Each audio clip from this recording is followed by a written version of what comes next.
ಉಕ್ಕಿ ಉಗುಳುತ್ತಾ ಇರಬೇಕು. ಇದ್ರೆ ಮುಂದಿನ ಸಲಿಗೆ ಟಿಕೆಟ್ ಗ್ಯಾರಂಟಿ. ಈ ಟಿಕೆಟ್ ಗ್ಯಾರಂಟಿ ಸ್ಕೀಮಿನ ಕಾರಣಕ್ಕಾಗಿ ಯಶ್ಪಾಲ್ ಅವರು ಮೊನ್ನೆ ಮಾತಾಡಿ ಆ ಬಿಜೆಪಿಯ ತುಂಬಾ ಜನ ಸ್ನೇಹಿತರನ್ನ ನಾನು ಕೇಳಿದೆ, ಅವ್ರ ಹೆಸರು ಹೇಳೋದು ಸರಿಯಾಗುದಿಲ್ಲ. ಅವ್ರು ಕೇಳಿದಾಗೆಲ್ಲ ಹೇಳಿದ್ರು, ಅವರ ಶಬ್ದ ನನ್ನ ಶಬ್ದ ಅಲ್ಲ, ಮರಳಿನ ಲೆಕ್ಕ ಪಾತೇರಿ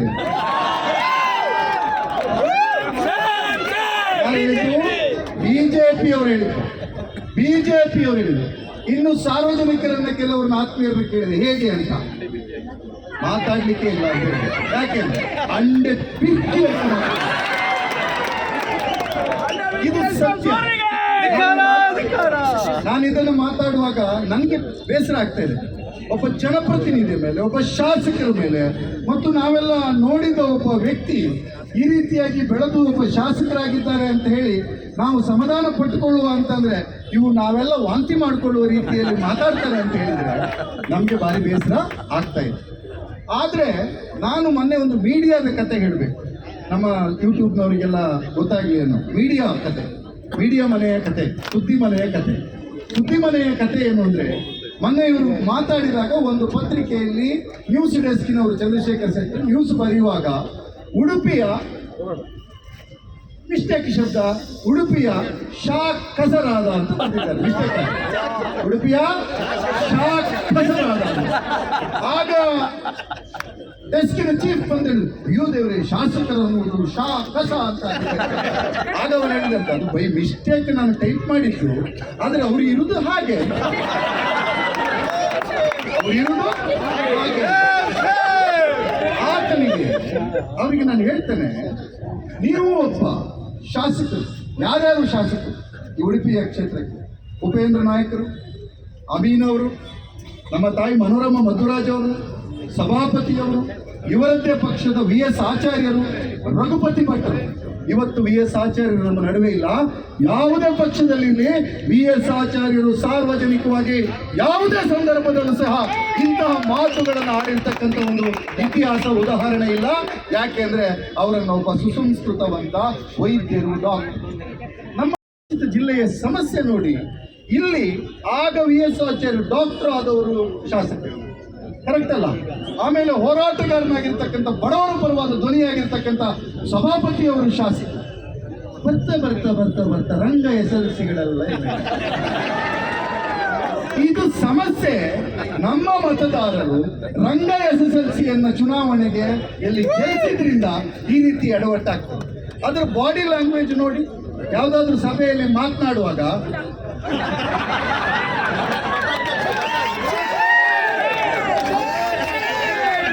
ಬಾಡಿ ಲ್ಯಾಂಗ್ವೇಜ್. ವಿಧಾನಸಭೆಯಲ್ಲಿ ಇವರು ಅಪರೂಪಕ್ಕೆ ಎತ್ತಿರ್ತಾರೆ, ಎಂತದ್ದೇ ಯಾರೋ ರಾಂಡಪಿಕೆ ವಿಚಾರ.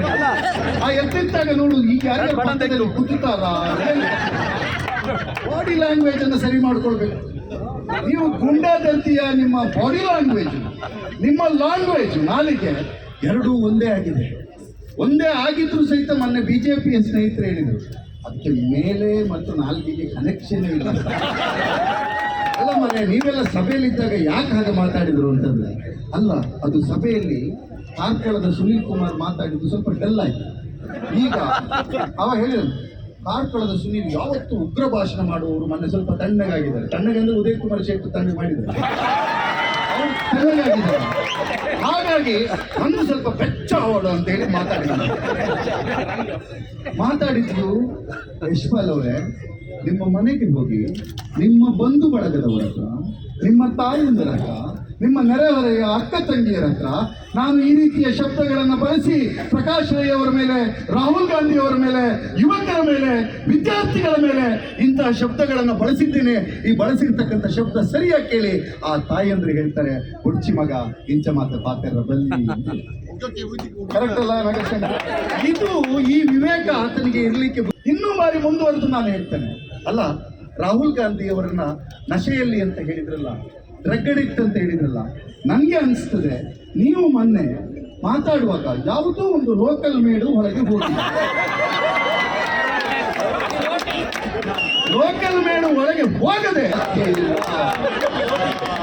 ಹಾಗಾಗಿ ಇವರಿಗೆ ಲೋಕಲ್ ಮೇಡನ್ನ ಕೊಟ್ಟವರ ಸಮಸ್ಯೆ ಹೊರತು ಒಂದು ತೀರ್ಮಾನಕ್ಕೆ ಇಲ್ಲಾಂದ್ರೆ ಹೀಗೆ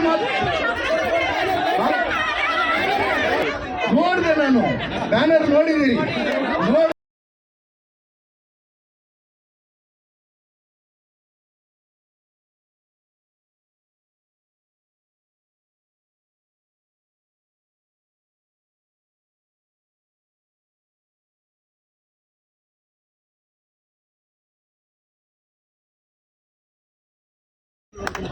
ನಾನು ಬಾರಿ ಪ್ರಮುಖವಾಗಿ ಮಾತನಾಡ್ತಾ ಈ ಸಂದರ್ಭದಲ್ಲಿ ಅವ್ರಿಗೆ ಹೇಳೋದು, ರಾಹುಲ್ ಗಾಂಧಿ ಅವರನ್ನ ಡ್ರಗ್ ಅಡಿಕ್ಟ್ ಅಂತ ಹೇಳಿದ್ರಲ್ಲ, ನೆನಪಿಟ್ಕೊಳ್ಳಿ, ಆತ ಡ್ರಗ್ ಅಡಿಕ್ಟ್ ಆಗಿದ್ರೆ ಕನ್ಯಾಕುಮಾರಿಯಿಂದ ಕಾಶ್ಮೀರದವರೆಗೆ ಭಾರತ್ ಜೋಡೋ ಯಾತ್ರೆ ಆತ ಒಬ್ಬ ಅತ್ಯುತ್ತಮವಾದ ಕ್ರೀಡಾಪಟು, ಆಂಗಿಕ ಶಸ್ತ್ರಕಲೆಗಳ ಪ್ರದರ್ಶನ ಪಟು, ಆತ ವಿಪಶನ ಯೋಗವನ್ನ ಅಭ್ಯಸಿಸ್ತಾ ಇರ್ತಕ್ಕಂಥ ಒಬ್ಬ ಶ್ರೇಷ್ಠ ಯೋಗಪಟು. ಇವ್ರ ಹೊಟ್ಟೆ ಮಾತ್ರ ಯಾರ್ದು ಅಂತ ನಾನು ಹೇಳುವುದಿಲ್ಲ, ಬೇಡ.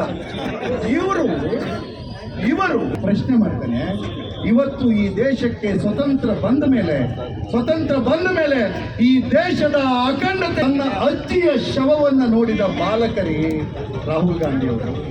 ತದನಂತರ ಚಿತ್ರವಾಗಿರ್ತಕ್ಕಂಥ ತನ್ನ ತಂದೆಯ ಮಾಡಲಿಕ್ಕೆ ಆಗದೆ ಸಂಕಟವನ್ನು ಪಟ್ಟು ಕಣ್ಣೀರಿಟ್ಟಿರ್ತಕ್ಕಂಥ ಒಬ್ಬ ಯುವಕ ಇವತ್ತು ಯಾವುದೋ ಒಂದು ಅಧಿಕಾರದ ಕುಟುಂಬದ ಹೇರಿಕೆಯಾಗಲಿಲ್ಲ, ಅದು ಸ್ವತಃ ರಾಹುಲ್ ಗಾಂಧಿ ಅವರು ಅವರ ಹೋರಾಟ ಬದ್ಧತೆಯಿಂದ ಸಂಪಾದಿಸಿದ ಕ್ಷೇತ್ರ. ಅಡ್ಡಂತಾರೆ ಇವ್ರದ್ದು ನಶೆ ಕೇಸ್ ಬೇರೆ ಬೇರೆ. ಚಿಕ್ಕಮಂಗ್ಳೂರಲ್ಲಿ ಒಬ್ಬ ಇದ್ದಾರೆ, ಅದೇ ನಶೆ. ಕಂಗನ ಅದು ಸಹ ನಶೆ. ನೆನಪಿಟ್ಕೊಳ್ಳಿ ಅಂತ ನಾಯಕತ್ವದ ಕೆಳಗೆ ನೀವು ಕೆಲಸ ಮಾಡ್ತಿರ್ತಕ್ಕಂಥ ನಿಮಗೆ ಕೊನೆಯ ಪಕ್ಷ ಇಲ್ಲಿ ಶಾಸಕರಾಗಿ, ವಿಧಾನ ಪರಿಷತ್ ಸದಸ್ಯರಾಗಿ, ಉಸ್ತುವಾರಿ ಸಚಿವರಾಗಿ ಬದುಕಿ ಬಾಳಿ ಹೋದ ಅವರ ನಡವಳಿಕೆಯಾದರೂ ನಿಮಗೆ ಮಾದರಿಯಾಗಬೇಕಿತ್ತು. ನಿಮಗೆ ಮಾದರಿ ಯಾಕಾಗುತ್ತೆ? ರಾತ್ರಿ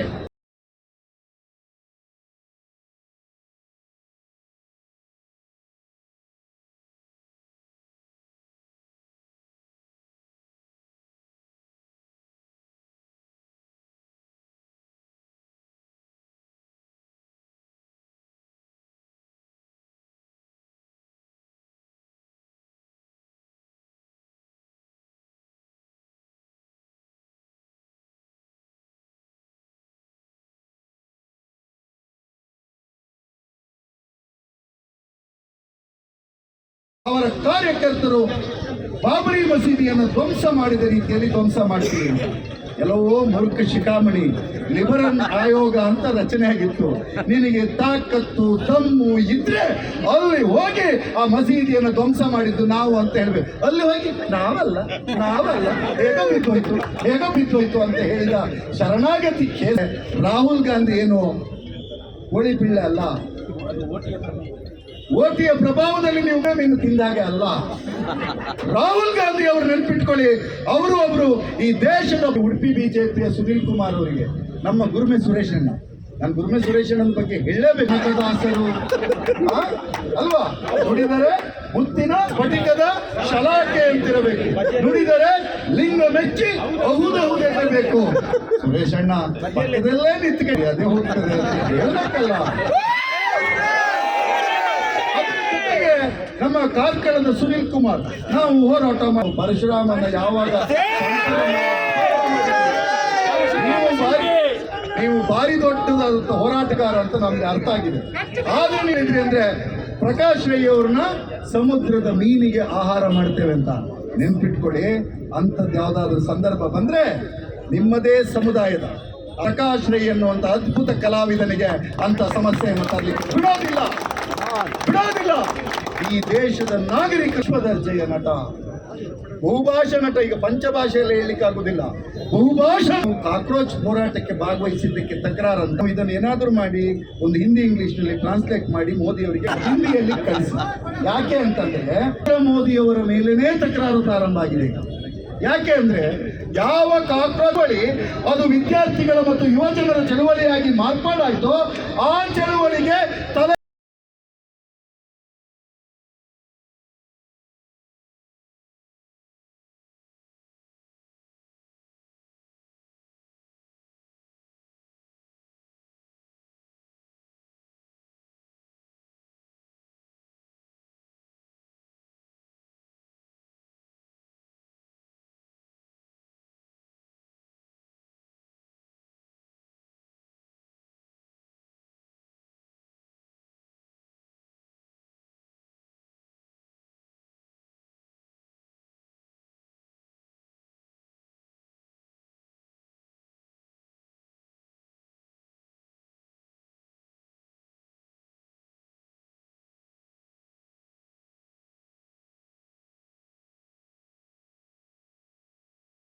ಗೊತ್ತಾರಾ?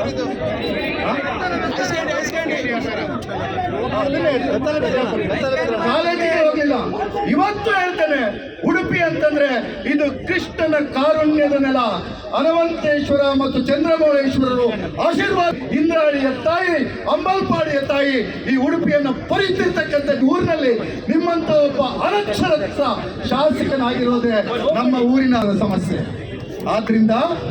ಆದ್ರಿಂದ ಈ ಪಕ್ಷದವರಿಗೆ ಕೊನೆ ಮಟ್ಟದ ಗೌರವ, ಕಿಂಚಿತ್ತು ವಿವೇಕಗಳಿರುವ ಆಧ್ವರ್ಯರಾಗಿರ್ತಕ್ಕಂಥ ಗುಂಜಾಡಿ ಪ್ರಭಾಕರ್ ನಾಯಕರು, ಶಂಭು ಶೆಟ್ಟರು ಇವರನ್ನ ಕರೆಸಿ ಅವರ ನಾಲಿಗೆಗೆ ದೇವರ ಹೆಸರು ಹೇಳಿ ಒಂದು ಸ್ವಲ್ಪ ಸಂಸ್ಕಾರವನ್ನ ಮಾಡಿ ತಿದ್ದಬೇಕು ಅಂತ ಹೇಳಿ ನಿಮಗೆ ಸ್ಪಷ್ಟವಾಗಿ ಹೇಳ್ತೇನೆ. ಯಾವ ರಾಹುಲ್ ಗಾಂಧಿ ಅವರು ಕಾಂಗ್ರೆಸ್ ಜನತಾ ಪಾರ್ಟಿಯ ಹೋರಾಟಕ್ಕೆ ಬೆಂಬಲವಾಗಿ ನಿಂತರು, ಓಟಿನ ರಾಜಕಾರಣವನ್ನು ನೋಡಲಿಲ್ಲ. ಒಬ್ಬ ವಿರೋಧ ಪಕ್ಷದ ನಾಯಕರಾಗಿ ಇದು ನನ್ನ ಕರ್ತವ್ಯ ಅಂತ ಹೇಳಿ ಯುವ ಜನರ, ವಿದ್ಯಾರ್ಥಿಗಳ ಭಾವನೆಗೆ ಬೆಲೆ ಕೊಟ್ಟಿರ್ತಕ್ಕಂಥ ರಾಹುಲ್ ಗಾಂಧಿಗೆ ಹೇಳ್ತೇನೆ, ಯಶ್ಪಾಲ್, ಒಬ್ಬ ಶಾಸಕರಾಗಿ ನಿಮಗೆ ತಾಕತ್ತು, ದಮ್ಮು, ಧೈರ್ಯ ಇದ್ರೆ ನಾಡ್ದು ನಡೆಯುವ ಕರ್ನಾಟಕ ವಿಧಾನಸಭೆಯಲ್ಲಿ ಹೋಗಿ ನಾನು ಇಂತಹ ಮಾತನ್ನ ಆಡಿದ್ದೇನೆ ಅಂತ ಹೇಳಿ ವಿಧಾನಸಭೆಯಲ್ಲಿ ನೀವು ತಾಕತ್ತನ್ನು ನೋಡಬೇಕು. ಅವತ್ತು ಮಾತಾಡ್ತೇನೆ. ಅವತ್ತು ಬೆನ್ನಿಗೆ ಅದು ರೌಡಿ ಎಲಿಮೆಂಟ್ ಅನ್ನ ಕರ್ಕೊಂಡು ಬಂದು ಶಾಸಕರು ಮಾಡಿದ ಪ್ರಾರಂಭಕ್ಕೆ ಇಂತಹ ಪ್ರತಿಭಟನೆ ನಡೆಯಲಿಕ್ಕೆ ಸ್ಟಾರ್ಟ್ ಆಗಿದೆ. ಇದಾದ ಮೇಲೆ ಮುಂದುವರೆದ ಕ್ರಮ ಹೇಳಬೇಕು. ನಾನು ವಿಶೇಷವಾಗಿ ಮೊಗವೇರಿ ಸಮುದಾಯದವರಿಗೆ ಮಹಾಲಕ್ಷ್ಮಿ ಅಂತ ಹೇಳಿದ್ರೆ ಅವರ ಕುಲದೇವರು, ಮನೆ ದೇವರು. ಅಂತಹ ಮಹಾಲಕ್ಷ್ಮಿ ಸೊಸೈಟಿ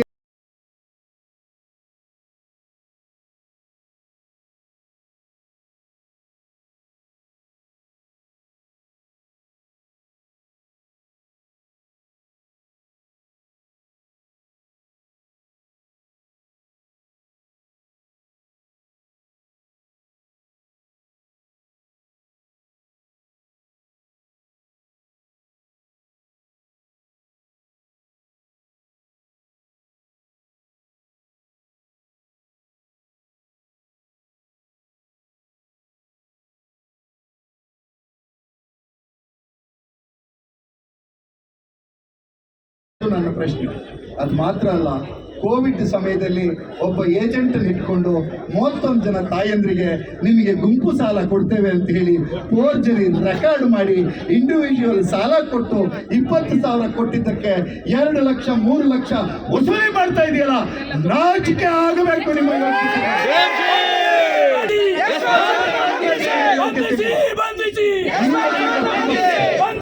ಸ್ಪಷ್ಟವಾಗಿ ಮತ್ತೊಂದು ಮಾತನ್ನು ಹೇಳ್ತೇನೆ, ಇನ್ನು ಇವರನ್ನ ಬೆನ್ನ ಬಿಡುವ ಪ್ರಶ್ನೆ ಇಲ್ಲ.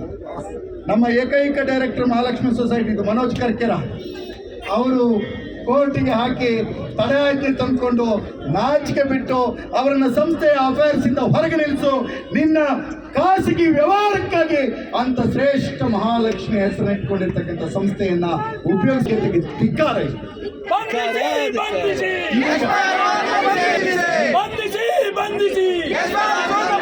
ಈಗ ನಾನು ತುಂಬಾ ಸ್ಪಷ್ಟವಾಗಿ ಯಶ್ಪಾಲ್ ಅವರಿಗೆ ಹೇಳ್ತೇನೆ, ಇದೇ ರೀತಿಯಾಗಿ ಪುಂಡ ಪೋಖ್ರಿಗಳ ಮಾತನ್ನ ಬಿಟ್ಟು ಉಡುಪಿಯ ಪ್ರವಾಸೋದ್ಯಮದ ಬಗ್ಗೆ ಏನು, ಉಡುಪಿಯಲ್ಲಿ 2 ವರ್ಷಕ್ಕೆ ವ್ಯವಸ್ಥೆಗಳೇನು, ಉಡುಪಿಯಲ್ಲಿ ಓದಿದಂತಹ 75 ದೇಶಗಳ ವಿದ್ಯಾರ್ಥಿಗಳಿಗೆ ಉಡುಪಿ ಹೇಗೆ ಸಹ್ಯವಾಗಬೇಕು ಅನ್ನೋದ್ರ ಬಗ್ಗೆ, ಉಡುಪಿಯ ರಸ್ತೆ ಅಭಿವೃದ್ಧಿಗಳ ಬಗ್ಗೆ ಮಾತನಾಡಯ್ಯ ಮೂರ್ಖ ಶಿಖಾಮಣಿ, ಮಾತನಾಡು. ಇದು ಕೇಳಿದ್ರೆ ಟಾಯ್ಲೆಟ್ ಅಲ್ಲಿ ಕ್ಯಾಮ್ರಾ ಇಟ್ಟಿದ್ರು, ಅದು ಆಯ್ತು ತಿರುಗಯ್ಯ. ಇವತ್ತು ನೆನ್ಪಿಟ್ಕೊಳ್ಳಿ, ಇವತ್ತು ಯಾರು ಉಡುಪಿಯಲ್ಲಿ ಶಿಕ್ಷಣ ಪ್ರೇಮಿಗಳಿದ್ದಾರೆ, ವಿದ್ಯೆಯ ಪ್ರೇಮಿಗಳಿದ್ದಾರೆ, ವಿದ್ಯಾಸಂಸ್ಥೆಗಳ ಪ್ರೇಮಿ ಇದ್ದಾರೆ, ಅವರು ಇವರಿಗೆ ಧಿಕ್ಕಾರವನ್ನು ಹೇಳಬೇಕು. ಯಶ್ಪಾಲ್ ಅವರೇ, ಇಲ್ಲಿಯ ಯುವಕರ ಬಗ್ಗೆ, ಉದ್ಯೋಗದ ಬಗ್ಗೆ ಮಾತಾಡಿ, ಹಳ್ಳಿಯ ರೈತರ ಬದುಕಿನ ಬಗ್ಗೆ ಮಾತಾಡಿ, ಇಲ್ಲಿರ್ತಕ್ಕಂಥ ತೆಂಗು, ಅಡಿಕೆ ಮತ್ತು ಕಬ್ಬು ಬೆಳೆಗಾರರ ವಿಚಾರಗಳ ಬಗ್ಗೆ ಮಾತಾಡಿ, ಬ್ರಹ್ಮಾವರ ಸಕ್ಕರೆ ಫ್ಯಾಕ್ಟರಿ ಬಗ್ಗೆ ಮಾತಾಡಿ. ಅಂದ್ರೆ ಇವರು ಶಿಷ್ಯರೆಲ್ಲ ಸೇರ್ಕೊಂಡು ಹೋಗ್ಬಹುದು, ಇವರು ಶಿಷ್ಯರೆಲ್ಲ ಸೇರಿ ಸಕ್ಕರೆ ಕಂಪನಿ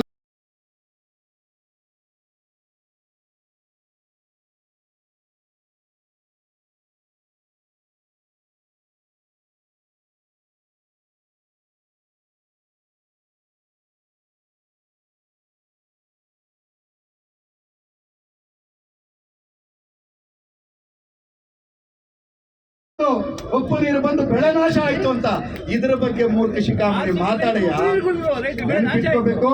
ನಾನು ಈಗಲೂ ಹೇಳ್ತೇನೆ ನನಗೆ ಅವರು ಕಲ್ಪನಾ ಥಿಯೇಟರ್ನಲ್ಲಿ ನಾವು ಮೊಹರ ಸಿನಿಮಾ ನೋಡುವಾಗ ಅವರು ಮಧ್ಯದಲ್ಲಿ ಮಧ್ಯಂತರಕ್ಕೆ ಬಂದಾಗ ಎಗ್ ಪಪ್ಸು, ವೆಜ್ ಪಪ್ಸು, ಬಿಜಾಯ್ಸು ಮಾರ್ತಾ ಇದ್ದಂಥ ದಿನಗಳು, ಐಸ್ ಕ್ಯಾಂಡಿ ಮಾರ್ತಾ ಇದ್ದ ದಿನಗಳು ಗೊತ್ತಿದೆ. ಆ ರೀತಿ ದಿನಗಳಿದ್ದಂತಹ ವ್ಯಕ್ತಿಯನ್ನ ಇವತ್ತು ಉಡುಪಿಯ ವಿಧಾನಸಭೆಯ ಕ್ಷೇತ್ರದ ಶಾಸಕರಾಗಿ ಮಾಡಿದ್ರೆ ಅದು ಕಾಂಗ್ರೆಸ್ಸಿನ ಚಿಂತನೆ ಕಾರಣ, ನಮ್ಮ ಸಂವಿಧಾನದ ಕಾರಣ, ಬಾಬಾ ಸಾಹೇಬ್ ಅಂಬೇಡ್ಕರ್ ಅವರ ಕಾರಣ. ಆದರೆ ಮಹಾಲಕ್ಷ್ಮಿ ಸೊಸೈಟಿಯ ಕಾರ್ಯದರ್ಶಿ CEO ಸುಪ್ಪಣ್ಣ ಆತ್ಮಹತ್ಯೆ ಮಾಡಿಕೊಂಡಲ್ಲ. ನನಗೆ ಡೌಟ್ ಇದೆ ಯಶ್ಪಾಲ್, ನಿಮ್ಮನ್ನ ಸ್ಟೇಷನ್ನಲ್ಲಿ ಯಾರಾದರೂ ಪೊಲೀಸರಿಗೆ ತಾಕತ್ತು, ಧೈರ್ಯ, ದಮ್ಮು ಇದ್ರೆ ಆಗಿರ್ತಕ್ಕಂಥ UDR ಅನ್ನು ತಗೊಂಡು ಓಪನ್ ಮಾಡಿ 2 ಲಾತ ಕೊಟ್ಟು ಇವರನ್ನ ಬಾಯಿ ಬಿಡಿಸಿದ್ರೆ ಸುಪ್ಪಣ್ಣನ ಸಾವು ಹೇಗೆ ಬರುತ್ತೆ. ಇವತ್ತಿನ ದಿನಗಳಿಂದ ದಯವಿಟ್ಟು ನಾವೆಲ್ಲರೂ ಧೈರ್ಯದಿಂದ ಮಾತಾಡಬೇಕು. ಅದೇನು ಅಂದ್ರೆ ಯಶ್ಪಾಲರಿಗೆ ನಾಲಿಗೆ ಸರಿ ಇಲ್ಲ, ತಲೆ ಸರಿ ಇಲ್ಲ, ಬುದ್ಧಿ ಸರಿ ಇಲ್ಲ, ಅವರಿಗೆ ವಿವೇಕ ಇಲ್ಲ, ವಿದ್ಯೆ ಇಲ್ಲ, ಓದಲ್ಲಿ ಎಲ್ಲ ದೊಡ್ಡ ನಾಲಿಗೆ ಇಟ್ಟು ನುಂಗುವುದೇ ಇವರ ಕೆಲಸ ಅನ್ನೋದನ್ನ ನಾವು ಎಲ್ಲರ ಎದುರುಗಡೆ ಗಟ್ಟಿಯಾಗಿ ಹೇಳುವ ಕಾರಣಕ್ಕಾಗಿ ಈ ಕಾರ್ಯಕ್ರಮವನ್ನು ಮಾಡ್ತಿದ್ದೇವೆ. ಯಶ್ಪಾಲ್ ಅವರೇ, ನೆನ್ಪಿಟ್ಕೊಳ್ಳಿ, ಬಿಜೆಪಿಯ ಹಿರಿಯ ಅವರತ್ತು ಬಿಜೆಪಿ ಹೇಳೋದು ಇವ ಬಂದ ಮೇಲೆ ಅದು ಬಿಜೆಪಿ ಬಿಟ್ಟು ಹೋಗಿ ವಾಪಸ್ ರಘುಪತಿ ಭಟ್ರಿಗೆ ಕೂಟ ನಮ್ಮ ಜೊತೆ ಇದ್ದಾಗ ನಮ್ಮ ಪ್ರಮೋದ್ ಮಧುರಾಜಣ್ಣ ಎಷ್ಟು ಒಳ್ಳೆಯವರಾಗಿ ಮಾಡಿ ಯಶ್ಪಾಲ್ ಸುವರ್ಣ ಅವರಿಗೆ ಸಂಪೂರ್ಣ ಬೆಂಬಲ. ನಿಮ್ಮ ಬೆಂಬಲವನ್ನು ನಾವು ಗೌರವಿಸಬೇಕು. ಯಾಕೆಂದ್ರೆ ನೀವು ಮತ್ತೆ ಅವರನ್ನ ಬೆಂಬಲಿಸ್ತಾ ಇದ್ದೀರಲ್ಲ ಮಧುರಾಜಣ್ಣ, ನಿಮ್ಮ ಒಳ್ಳೆತನಕ್ಕೆ. ಈಗ ನೆನ್ಪಿಟ್ಕೊಳ್ಳಿ, ಫಲದಲ್ಲಿ ರಘುಪತಿ ಬೆಳಿಬೇಕು, ಅದಾದ್ಮೇಲೆ ಅವರ ತುಳಿತ ಅದರ ಮೇಲೂ ನಡೀತಾ ಇದೆ. ಆದ್ರೆ ನಾವು ಗಟ್ಟಿಯಾಗಿ ಮತ್ತೆ ಹೇಳೋಣ, ಬೇಜವಾಬ್ದಾರಿ ಶಾಸಕ ಯಶ್ಪಾಲ್ ಸುವರ್ಣ ಅವರಿಗೆ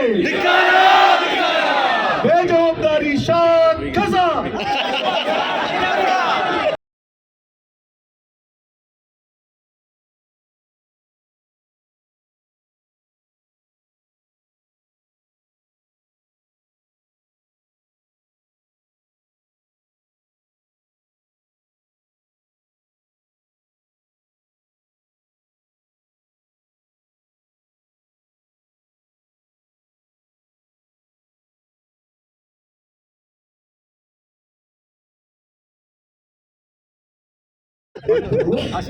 ಅವರಿಗೆ ತಾಯಿ ದುರ್ಗಾ ಪರಮೇಶ್ವರಿ, ತಾಯಿ ಮಹಾಲಕ್ಷ್ಮಿ, ಉಡುಪಿಯನ್ನು ಪೊರೆಯುವ ಅನಂತೇಶ್ವರ ಚಂದ್ರಮೌಳೇಶ್ವರ ಸಹಿತ ಉಡುಪಿಯ ಶ್ರೀ ಕೃಷ್ಣ ಪರಮಾತ್ಮ ಮತ್ತು ಉಡುಪಿಯಲ್ಲಿರುವ ಶ್ರೀ ಆಂಜನೇಯ ಮತ್ತು ಮುಖ್ಯ ಪ್ರಾಣ ಇವರೆಲ್ಲರೂ ಸದ್ಬುದ್ಧಿಯನ್ನು ಕೊಟ್ಟು ಇನ್ನು 1.5 ವರ್ಷ ಮಾತ್ರ, ಪಾಪ 1.5 ವರ್ಷ ಮಾತ್ರ, ಕೊನೆಗಾದ್ರೂ ಉಡುಪಿಯ ಜನ 3.5 ವರ್ಷ ಅಂಡೆ ಪಿಡಿಕೆ ತರ ಇದ್ರು. ಕಾಂಗ್ರೆಸ್ ಪ್ರತಿಭಟನೆ ಮಾಡಿ ಆದ್ಮೇಲೆ ಮಂಡೆ ಸ್ವಲ್ಪ ನೆಟ್ಟಗಾಗಿದೆ, ಈಗ ಜನರ ಪರವಾಗಿ ಕೆಲಸ ಮಾಡ್ತಿದ್ದಾನೆ ಅನ್ನುವ ರೀತಿಯ ಕೆಲಸವನ್ನ ಮಾಡುವ ರೀತಿಯಲ್ಲಿ ಮಾಡಬೇಕು. ಇನ್ನೊಮ್ಮೆ ರಾಹುಲ್ ಗಾಂಧಿ ಅಲ್ಲ, ಕಾಂಗ್ರೆಸ್ಸಿನ ಯಾರಾದರೂ ಒಬ್ಬ ಸಾಮಾನ್ಯ ಕಾರ್ಯಕರ್ತರಿಗೆ ನಿನ್ನ ಧಮಕಿ, ಏಕವಚನ ಪ್ರಯೋಗ ಏನಾದ್ರೂ ನಡೆದಿದ್ದು ಹೌದು ಅಂತಂದ್ರೆ ನಿನ್ನ ಮನೆ ಎದುರುಗಡೆ ಬಂದು ಪ್ರತಿಭಟನೆ ಮಾಡಿದ್ರು.